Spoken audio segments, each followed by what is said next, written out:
how Jake Paul knocks out Gervonta Tank Davis. Now stick with me for a second. There's three things to address in this video, with number one being the height difference.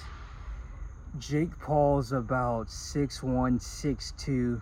Then you have Gervonta Tank Davis at 5'5", and he's probably shorter than 5'5", if we're being honest. I was looking at the Lamont Roach face-off. Lamont Roach, they have his height at 5'7", and Gervonta looked like he was at his shoulders.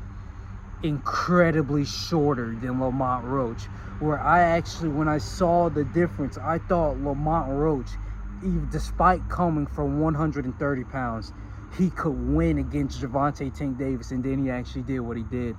But Gervonta is incredibly short. They have his height, his not height, but arm range at 67. That's not real. His arm range is 64, 65. About his height, once you divide it by 12, like 5'5" or something. He's incredibly short, incredibly shorter arms, going against a tall fighter in Jake Paul. And yes, Jake Paul isn't necessarily like magnificent, great, or good, but he's strong. He's roided out of his mind, and he weighed 220 pounds for the Mike Tyson fight. So he's very heavy, and that's a lot of power behind those punches. That's going to be going at, see, that was crazy. That's going to be going at Gervonta Tank Davis. The power difference, it's hard to tell, because yes, Jake Paul has knocked out some people, but he's not like a knockout artist. He's went against MMA fighters that's retired, and then like for a retirement payday that was like the entire pay of their entire careers, they went and fought Jake Paul as like I guess career retribution. That doesn't necessarily count as him being a knockout artist. That's him knocking out people that's never boxed before. You can try to say MMA fighters are this and that, but MMA fighters are shit. If you put an MMA fighter in jiu-jitsu, he's gonna get his ass kicked. Put him in Muay Thai, ass kicked. Kickboxing, ass kicked. Boxing, we know how the outcome of that. So to say that he has a lot of power is like knockout power is a bit out there. But in this fight, going against 5'5", 135 pound Gervonta Tank Davis, obviously there's going to be a lot of power. But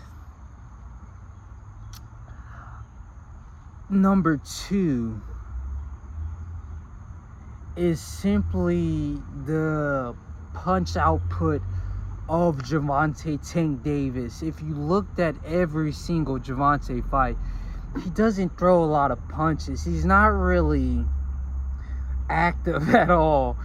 I think even Ryan Garcia pointed it out, that he is one of the most punches landed or punches thrown, or he throws the least punches out of all the guys at 135. Least punches landed and least punches thrown. So going against I think they have his arm reach at 6'2", 6'3", going against Jake Paul and not being an active puncher, not being like a Lomachenko type of movement, not having like, he has knockout power, but I think it's just because how insanely accurate he is and how intelligent he is at choosing his shots. Having all those things against you going against a longer fighter, it kind of just speaks to the outcome that he's going to get knocked out. And you can say that he can play it safe, but even that's a loss for Gervonta Tank Davis. Despite that, it's going to end in a draw. If he plays it safe, and just stays on his back foot, never engaging with Jake Paul, how does that make Gervonta Tank Davis, power puncher, pound for pound, face of boxing look? After he went against Frank Martin and Lamont Roach instead of going against Shakur Stevenson and Lomachenko. It's just, no matter how you put it, it's going to be a massive loss on the scale of a knockout for Gervonta Tank Davis. So, the last point I wanted to talk about is Jake Paul's determination. Showbiz spoke about it, where he's talking about Logan Paul just throwing on it was like a highlight clip of Logan Paul throwing 20-30 punches at Floyd Mayweather, and all Mayweather could do is just cover up. That's Gervonta Tank Davis is shorter than Floyd Mayweather.